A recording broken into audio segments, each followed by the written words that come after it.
On va aller chauffer wheelback sur les runs underground avec ses big bores. Aïe aïe aïe. Ouïe ouïe ouïe. Aïe. Yo, salut les mobbers, bienvenue au shop. Donc si ça vous intéresse, un petit vlog, des petites news sur le Peugeot 103 SP du client là qui nous a déposé ça pour une petite config Airsal 70cc all day. Donc pour ceux qui se rappellent, on avait un petit peu de rouille dans le réservoir, donc on a traité tout ça quelques jours avec de l'Evaporust, l'équivalent pour vous en France je crois du Restom. Bref, regardez, donc un finish magnifique, voilà, les parois sont clean, argentées à souhait, donc on va laisser sécher tout ça, on a passé tout ça à la soufflette et je vais recycler maintenant la dose dans ce poche maxi qui lui aussi a un petit cas de rouille. On a vidangé un peu tout ça, je vous le montre, donc là par contre c'est quand même assez sévère, enfin sévère, il y a quand même de la rouille, donc on va recycler tout ça, laisser agir quelques jours en attendant les pièces et les gicleurs carbu, et là je vais ressouder la petite kill switch, ce qu'on appelle le coupe contact ici, le fil qui s'est barré, donc on va souder ça à l'étain gentiment.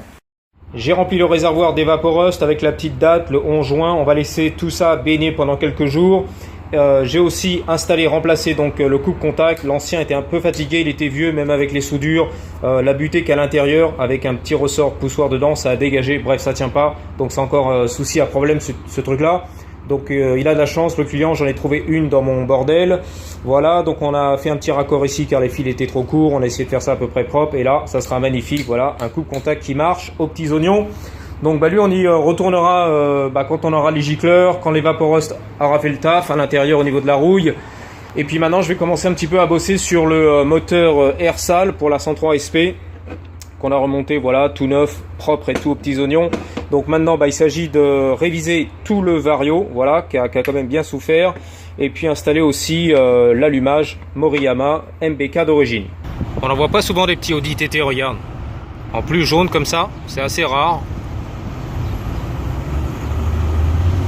Voilà les amis, donc le variateur est nickel chrome, enfin on n'a pas fait du tuning effet miroir, mais on a bien nettoyé toutes les pièces pour un bon fonctionnement du variateur, ça c'est très important. Donc il faut rappeler que les mâchoires ici qui permettent de démarrer la mobilette étaient carrément coincées, elles ne voulaient pas sortir, à tel point que l'axe ici presque voulait tourner, tu vois ce que je veux dire, donc tout était oxydé au niveau de l'aluminium. Donc on a réussi à sortir tout ça, nettoyer, passer au papier de verre tout ce qu'il faut bien, dégripper. Et là maintenant on a des mâchoires qui sont super lâches, les ressorts aussi sont bons, c'est magnifique. Donc on a aussi nettoyé, désoxydé, dégripper tout ce qui va bien au niveau des basculeurs, au niveau de la joue mobile aussi, elle est bien lâche maintenant. Donc ça c'est très très important pour un bon fonctionnement variateur, même s'il est d'origine. Donc toutes les pièces internes aussi, tout a été nettoyé succinctement bien sûr, hein. On fait pas encore du tuning, on l'a expliqué. Et voilà, donc la cloche qui était aussi toute dégueulasse avec un gros dépôt de poussière à l'intérieur, une espèce de mayonnaise graisseuse, mélange de graisse et de poussière, de mâchoire, etc. Ici aussi donc la petite bague en plastique, donc elle a dû coincer contre la bague ici, l'insert. C'est pour ça qu'on avait une espèce de film, si tu veux, marron. Donc c'était un morceau de plastique qui avait chauffé en fait et qui s'était dilaté. Donc voilà, peut-être un manque de graissage ou des pièces qui n'avaient pas assez de tolérance, tu vois ce que je veux dire. À un moment donné ça a coincé, chauffé et bouffer un petit peu le plastique. Donc voilà, on va remonter tout ça aux petits oignons et ensuite on va voir ce que ça donne côté allumage. Je précise vite fait qu'on va remonter le vario en ayant tout graissé bien sûr, lubrifié, mais aussi en installant ici le ressort des mâchoires pour le démarrage à la poussette, donc sur le premier cran pour que les ressorts soient souples, comme d'origine, tu vois, sur le premier cran pour faciliter les démarrages à la poussette sur un gros kit 70 2 segments qui comprime. Pareil pour les billes, on va monter les 6 billes d'origine, donc on est en monte stock, super stock. Voici donc l'ensemble, embrayage, variateur, écrou serré, tout ça est installé avec les pièces dans l'ordre comme il faut. Donc logiquement, voilà, on est full d'origine, toutes les pièces bien installées, le variateur doit être 100% libre. Donc là je vais monter la platine Stator MBK, voilà, allumage d'origine adaptable, MBK Moriyama. Donc déjà on va commencer par couper ici les petits bouts d'alu qui dépassent pour monter le cache, tu vois, en plastique qui permet de couvrir l'allumage. On n'en a pas besoin et en plus il va être très près où il va venir taper contre le kit ici. Donc on ne peut pas enfoncer la platine tant qu'on ne fait pas sauter le petit morceau d'alu. Voilà, j'ai fait sauter les petits crochets en alu. Alors tu peux les garder hein, si tu veux vraiment installer un cache pour la pluie, etc.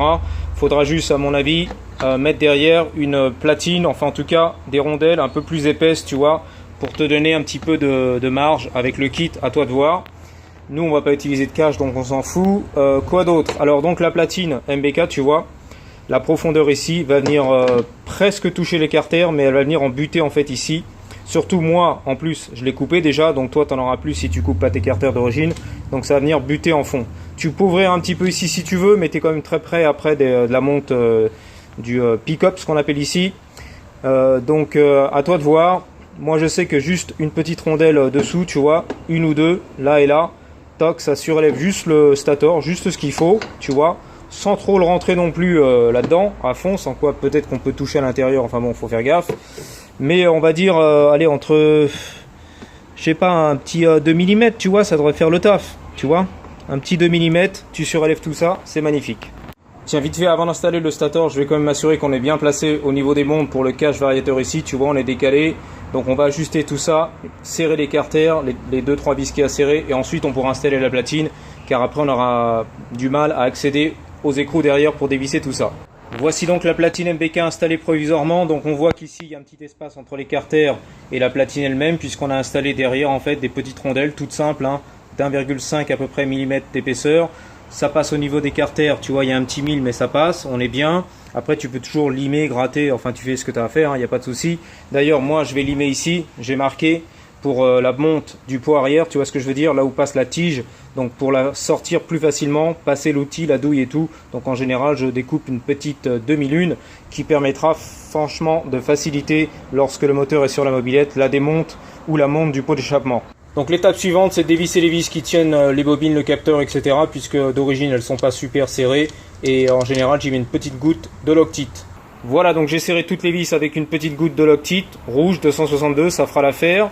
Ensuite maintenant je vais siliconer tout ce qui est soudure, tu vois, contact, tout ça là, les petites bornes qui dépassent, etc. On va mettre un peu de silicone pour éviter que les fils se cassent, ça peut arriver lors de, je sais pas, de grosses vibrations ou de nid de poule ou de routes un petit peu défoncées, ou le mec qui va faire du off-road en plus, donc pour s'amuser. Également la bobine de lumière ici, qui est en plastique, le corps est en plastique, et des fois ça arrive avec les vibrations et la chaleur, qu'à long terme elle puisse un petit peu prendre du jeu, tu vois ce que je veux dire, et dégager. Donc pour bonne mesure, pardon, on va siliconer tout ça, la bobine de lumière, et puis bien sûr toutes les petites connexions soudure de fil. Bon, moi je vous montre, hein, on a fini le silicone, donc on a vu le capteur, tous les fils, les connexions, les soudures. Même ici j'ai fait un petit peu des ancrages en bas avec la platine, un petit peu autour de la bobine de lumière. Et puis voilà, on est bon, on va laisser sécher. Et en attendant, je vais marquer le rotor ici, externe, qui malheureusement est venu sans petit repère de calage.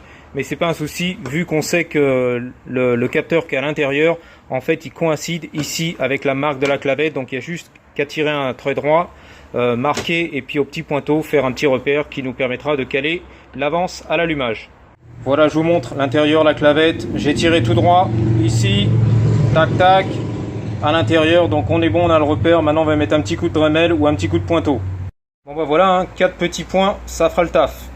Voilà, donc maintenant qu'on a fait le petit repère sur le volant magnétique qui manquait, on a donc ici le repère sur le stator qui permet de caler l'avance à l'allumage. Alors moi ce que je vais faire une deuxième marque ici que j'ai pré-marquée au feutre et qu'on va finir au pointeau, donc qui nous permettra, si vous voulez, de caler l'allumage à la MacGyver entre guillemets, sans faire appel à des outils particuliers comme le comparateur ou la pige de calage ou rien de tout ça. On va juste placer le piston au point Morrow avec un petit outil, un crayon dedans ou tout ce que vous voulez, un stylo. Une fois qu'on est au point Morrow, il n'y aura plus qu'à faire face avec le deuxième repère ici et le repère sur mon volant magnétique, et on sera à peu près précalé à environ 1,3 mm avant le point Morrow. Donc maintenant, j'enquille un feutre ou un outil ou tout ce que tu veux, et en poussant, tournant le volant magnétique de l'autre côté, côté embrayage, je vais venir chercher, voilà, mon point Morrow à peu près, une fois que le piston se stabilise. Donc on est au point Morrow, et je vais venir faire coïncider la petite marque ici que j'ai marquée sur le stator et celle qu'on a maintenant sur le volant magnétique. Voilà, donc je vous montre rapide, j'ai mis un petit coup de douille sur le volant magnétique, un petit coup de burin pour que le volant magnétique morde. Ensuite on mettra l'écrou. Ici on voit bien les deux repères qui font face à face, le stator et le volant magnétique. Donc le coup du stylo, le petit outil ou le tournevis dans le puits de bougie, c'est bien quand c'est sur la machine. Là à la limite j'en ai même pas besoin, rien qu'au visuel, je tourne mon volant et je vois par le trou de bougie le piston, savoir si on est au point mort haut ou pas. Donc la marque d'origine ici sur le stator, bien sûr que tu peux l'utiliser pour faire ton calage avec les bons outils, le comparateur, etc. Mais moi je sais qu'ici on est déjà bien pré-calé. D'ailleurs si tu veux, je peux te le prouver avec un comparateur. Donc là j'ai installé un comparateur pour vous prouver qu'on est bien calé, etc. Donc on perd un peu de temps parce que c'est de la vidéo, il faut toujours un petit peu prouver que c'est normal, il y a peut-être des gens qui seront dans le doute. Donc là on est au point Morrow, je vous le montre, il est là, voilà, à la marque point Morrow. Donc maintenant je vais reculer gentiment ici au volant magnétique. Donc je recule. Donc là on est à un tour, ça fait 1 mm, 1, 1, 2, je vais mettre en face de la marque. On est où? Voilà, on est là. Donc on est 1,3, voilà, 70. Donc 1,3, je vous montre. Et là on coïncide pile poil avec la marque d'origine. Donc on est bien calé à 1,3 sans avoir utilisé d'outils. Voilà, j'ai retiré le comparateur qu'on a utilisé pour vous faire plaisir pour la vidéo. Donc ça nous a retardé un petit peu. Maintenant je vais mettre l'écrou. Alors des fois il passe pas, tu vois ce que je veux dire. Donc il faut un petit peu le raboter, le biseauter à l'intérieur, c'est pas grave. Quoi d'autre aussi par rapport à cet allumage. Donc là on est calé à 1,3. Mais il faut savoir qu'il y a une toute petite variance. Moi je l'avais mis à la lampe Strombo. Et ça bouge un tout petit peu. Ça retarde un petit peu de quelques degrés. Donc on sera peut-être en réel, peut-être plus proche de 1,2 avant point Morrow au niveau de l'allumage en plein wattage. Voilà, je vous montre. Donc à la disque, j'ai juste cassé les angles, hein, c'est tout ce que j'ai eu à faire et ça va rentrer pile poil dedans. Voilà, tu vois maintenant il n'y a plus de problème. Et j'ai meulé côté plat, on va dire. Je ne sais pas si vous connaissez ces écrous d'origine Peugeot, mais il y a un côté un petit peu plus plat de ce côté-là où on commence avec plus de filetage que de l'autre côté. Il y a un petit chanfrein et on commence avec moins de filetage. Et pourquoi je le fais? La raison c'est parce qu'on n'a pas beaucoup de filetage qui nous reste ici en queue de vilebrequin, vu qu'on a adapté du rotor, du volant magnétique, MBK, etc. Vous verrez qu'il n'y a pas beaucoup de filetage qui sort, donc j'essaie de me donner le plus de filetage possible. Attention, t'es prêt? Je suis pas gaucher, hein, mais on va faire ça au mieux. Regarde. Magnifique. Et ça suffira, le volant ne se dévissera pas. Voilà, donc j'ai serré ça à la clé gentiment, car on n'a pas beaucoup de filetage, donc tout ce qui est percussion, à éviter quand même dans ce cas de figure. J'ai l'impression que le client s'est gouré et a commandé une bougie B6 qui est pas mal pour les moteurs d'origine qui chauffent pas trop. Là on est quand même quitté, donc on va lui mettre une bougie B8 HS. Je vais essayer de vous montrer la compression, pour certains ça fait toujours plaisir. Waouh, il y a de la compression. Voilà les mobbers, je vous ai sorti le pot Simonini, donc sur lequel il va falloir travailler un peu aussi, il y a du boulot. Voici donc le petit moteur dans sa config presque finie. Donc on a vu que le client va utiliser un Carbut 15 SHA. Ici c'est un clone que j'ai mis juste pour faire joli, voilà. Clone chinois, 15 mm. C'est juste pour faire beau, hein, t'inquiète pas. Donc on a bien avancé, donc je vous remonte un peu la config rapidos, vous l'avez suivi. Donc bas moteur tout d'origine, vilebrequin d'origine gros cône, le variateur d'origine, tu vois, qu'on a bien restauré, nettoyé, etc. La petite pipe d'admission mal aussi, les petits clapets Polini simple lamelle, le kit Ersal 70cc, voilà, à 3 petits transferts qui va très bien sur nos carters d'origine d'époque de transfert de 1977. Sur lesquels d'ailleurs je me suis quand même permis de travailler et d'ouvrir le 3e transfert alors que j'avais prévu d'emboîter ça direct. Mais vu qu'on était ouvert pour refaire les étanchéités, tant qu'à faire, autant mettre un coup de lime dedans et puis voilà. L'allumage, bah lui c'est un adaptable Moriyama, vous connaissez, voilà, électronique qui watt très très fort, 12 000, 13 000 tours là de régime, sans broncher, un des meilleurs pour moi rapport qualité-prix. Alors maintenant on peut répondre un peu à des questions vite fait, puisque j'ai vu quelques questions là-dessus sur les réseaux sociaux. Bon, malheureusement, les gens qui me déposent comme ça des commentaires, apparemment, ne regardent pas les vidéos, donc ils débarquent un petit peu si tu veux, mais on va essayer de leur répondre, en espérant qu'ils regardent. Pourquoi l'allumage MBK, Moriyama adaptable? Parce que c'est un très bon allumage pour moi. C'est vraiment, c'est solide, c'est fiable, c'est la référence. Je veux dire, il donne l'étincelle, il fait le taf. Ce qu'on demande à un allumage, c'est de donner l'étincelle. Point barre. Donc, il marche très fort. Ici, pour nous, 75 $ tout complet vendu. Franchement, c'est magnifique, quoi. Après, pourquoi je suis pas parti sur du Peugeot? Parce qu'on n'en a pas vraiment des Peugeot électroniques ici, nous, tu vois. Peut-être qu'ils montent sur les gros cônes d'époque comme ça, on a que les rupteurs, etc. Ou alors, faut acheter du MVT, mais c'est très cher, c'est 200 balles. Ça sert à rien.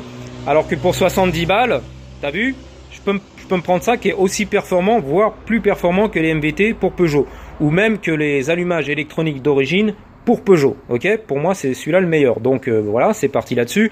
Après, côté esthétique, on aime ou on n'aime pas. Le truc doré ou comme tu veux, tu peux le poncer d'ailleurs. Hein, quand ça tourne avec la toile emery, hop, tu fais ça, t'en fais un finish métallique comme ça, et puis terminé. Tu vois, personne n'a rien vu, tu vois, tu fais genre, tu mets des autocollants Bidal au-dessus et tout le monde est content. Ducati, voilà. Donc voilà, c'est la raison. Après, tu peux te faire plaisir sur des allumages, bien sûr, à 300 balles. PVL, quand jette plein la tronche, Stage 6, MVT, rotor interne, 42 étincelles. Après, chacun son truc. Encore une fois, là, on est sur la petite config, client pour aller chercher le pain, le Starbucks Coffee, ça s'arrête là. On a compris. Alors, par rapport au budget aussi, on m'a dit ouais, c'est trop cher, 500 balles pour la config, mais n'importe quoi. Bah, attends, calcule, fais la liste, hein, vas-y sur les petits sites internet en France de pièces, de vente de pièces mobilettes.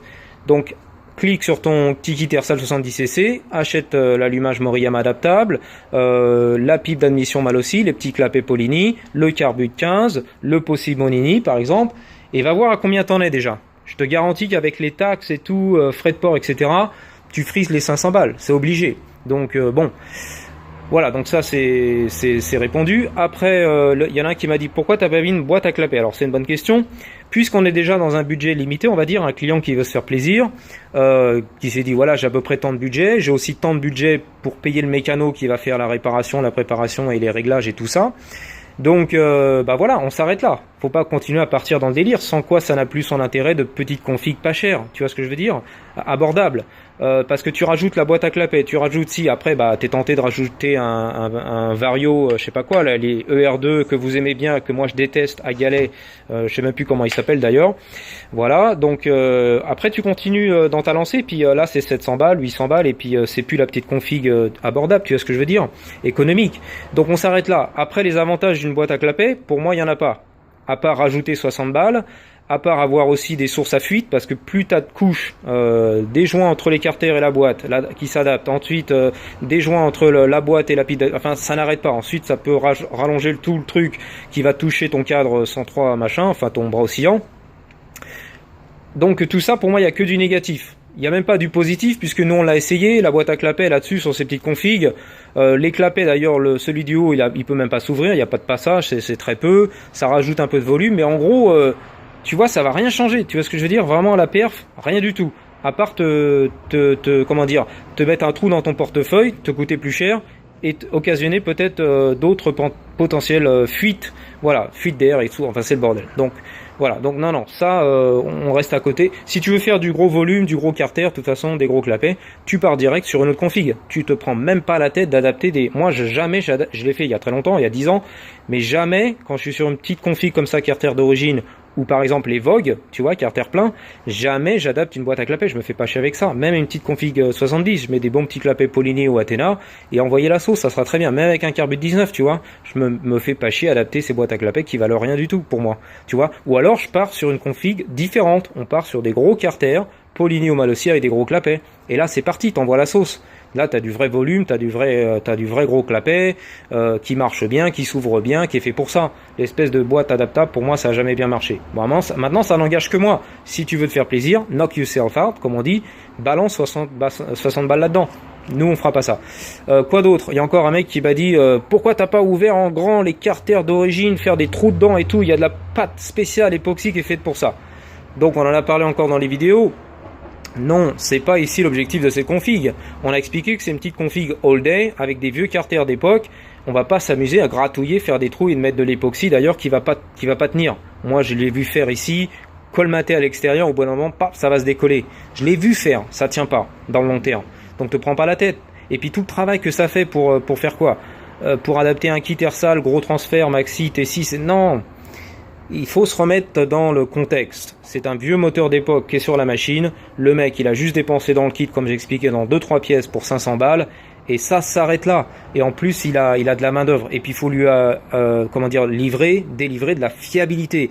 Donc, ton truc de gratter dans les carters, de faire des trous, des prises d'air, mettre de la vieille époxy de merde. Et si ça lâche et qu'il y a des prises d'air et que le mec, il serre le moteur, qui c'est le responsable? C'est toi. C'est Tomahawk qui a fait de la merde, tu vois ce que je veux dire? Donc ça, c'est du travail un peu Mickey Mouse. C'est du travail de porc, comme on dit, un peu à la rafistolage. Pas du tout, cousin. pas du tout quand tu es professionnel mobilette que tu tiens un shop. Il faut pas que tu fasses ça. Donc moi je te le dis, fais-le pour toi, pour le plaisir, amuse-toi avec ta pâte époxy et ce que tu veux.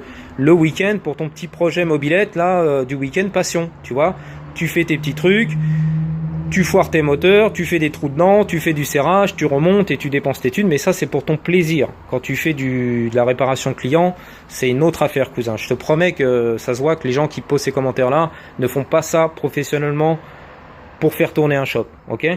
Pareil, va falloir aussi travailler beaucoup sur le pot Simonini pour essayer de le rendre fiable, c'est-à-dire souder à l'avant, faire une petite patte à l'arrière décalée, peut-être sur cylinder block si on peut, pour absorber les vibrations et décaler, qui nous permettra de faire un passage ici cartouche et bras oscillant, un passage aussi de la pédale, peut-être un petit renfort ici pour pas que la cartouche se pète à ce niveau-là.